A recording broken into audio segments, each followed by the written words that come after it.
मैं हूं अनिल ठाकुर। चलिए शुरुआत करेंगे बुलेटिन की। अलवर से इस वक्त की बड़ी खबर मिल रही है, जहां नीले ड्रम में शव मिलने के मामले में बड़ा एक्शन हुआ है। मौके से फरार हुई मृतक की पत्नी और मकान मालिक के बेटे को हिरासत में लिया गया है। पुलिस ने मकान मालिक के बेटे जितेंद्र और मृतक हंसराज की पत्नी लक्ष्मी और सुनीता को हिरासत में लिया है। 3 बच्चे भी पुलिस को इनके साथ मिले हैं। पुलिस फिलहाल दोनों से पूछताछ कर रही है। पुलिस जल्द बड़ा खुलासा इस मामले में कर सकती है। रामगढ़ विधानसभा क्षेत्र के अलावड़ा से इनको हिरासत में लिया गया है। अलावड़ा ईंट भट्टे पर ये मजदूरी का काम करने के लिए पहुंचे थे। रामगढ़ के अलावड़ा स्थित ईंट भट्टे से इनको डिटेन किया गया है। चौकी प्रभारी राजेश सारण की इसमें अहम भूमिका रही। खैरथल तिजारा जिले के किशनगढ़ बास थाना पुलिस ने इनको पकड़कर सुपुर्द कर दिया है।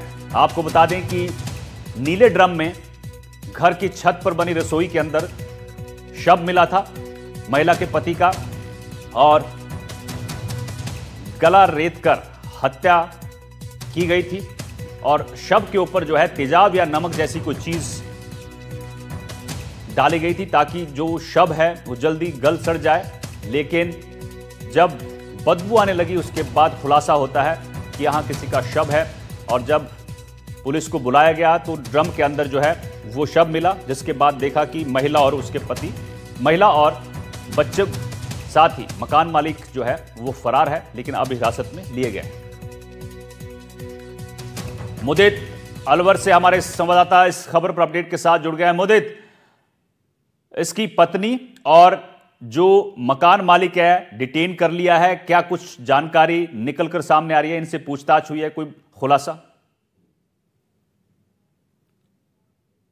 जी बिल्कुल, अभी भी जिस तरह की सूत्रों से जानकारी मिल रही है कि किशनगढ़ थाना पुलिस जो है उनको डिटेन कर चुकी है। और अलवर के रामगढ़ में जो अलावड़ा क्षेत्र है वहां चौकी को सूचना मिली थी कि ईंट भट्टों पर इस तरह के कुछ संदिग्ध लोग आए हैं। जो लगातार खबरें चल रही थी, उसके बाद वहां पर कुछ संदिग्ध लोगों की सूचना के 3 बच्चों को देखने के बाद जब इसकी सूचना चौकी को मिली तो चौकी के बाद चौकी के जो इंचार्ज है राजेश सारण, वो वहां पहुंचे और उनको आइडेंटिफाई किया। आइडेंटिफाई करने के बाद जैसे उन्हें पता चला कि वहां किशनगढ़ क्षेत्र से ही आए हुए हैं तो उनको वहां पर बैठा लिया गया और किशनगढ़ बास थाना पुलिस को सूचना दी गई। किशनगढ़ बास थाना पुलिस वहां मौके पर पहुंची है।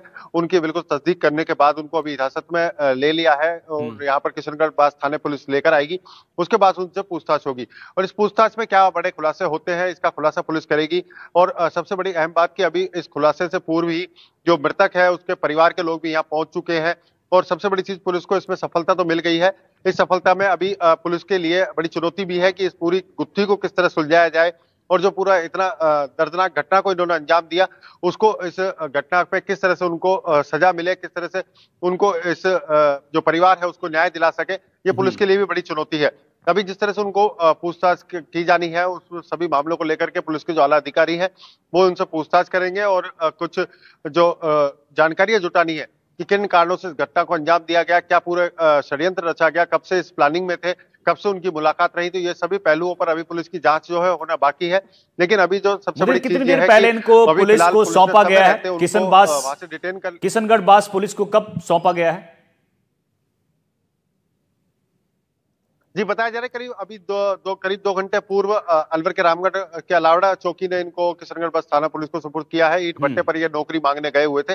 करीब 2 घंटे का समय हो चुका है और वहां से अभी पुलिस उनको लेकर के आ रही है और उसके बाद ही आगे की जो कार्रवाई है, जो पूछताछ होनी है, इस पूछताछ में अभी किशनगढ़ बास थाना पुलिस जो उनसे पूछताछ करेगी और आगे की फिर जो इनकी पूरी कहानी है उसका पुलिस खुलासा करेगी। जी एक और चीज बताइए कि पुलिस को जानकारी कब मिली, कैसे मिली कि ये लोग जो हैं ऐसे ऐसे ईंट भट्टे पर पहुंचे हैं?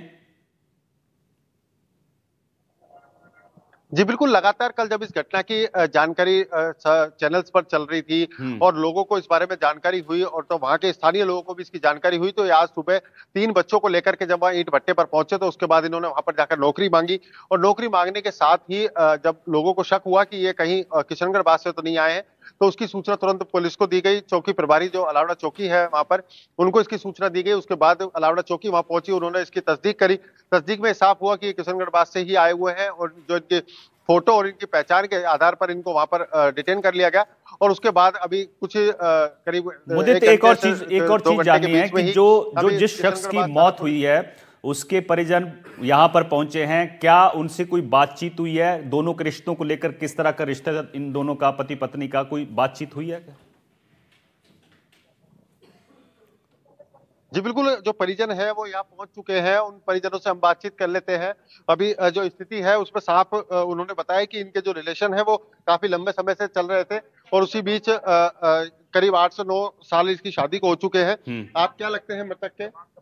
तन के सही बहनोई लगते हैं। बहनोई लगते हैं। कब से ये यहाँ अलवर में आए हुए थे? क्या पूरा इनका 8-9 महीने हो गए। इनके भट्टे पे काम चल रहा था। अच्छा। भट्टे पे आते आते यहाँ आ गए।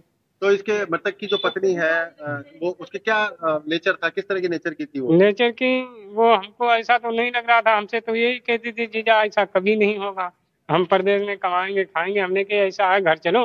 अच्छा, अभी देखा गया जैसे मोबाइल पर उसकी काफी वीडियोस हाँ, इंस्टाग्राम पे रील बनाती थी, तो हाँ, गांव में बनाती थी। ये हमारा साला था, कुछ नहीं कहता था उससे और उसकी सेवा करता था। अगर काम करती ज्यादा थक जाती तो उसके पैर दबाता था।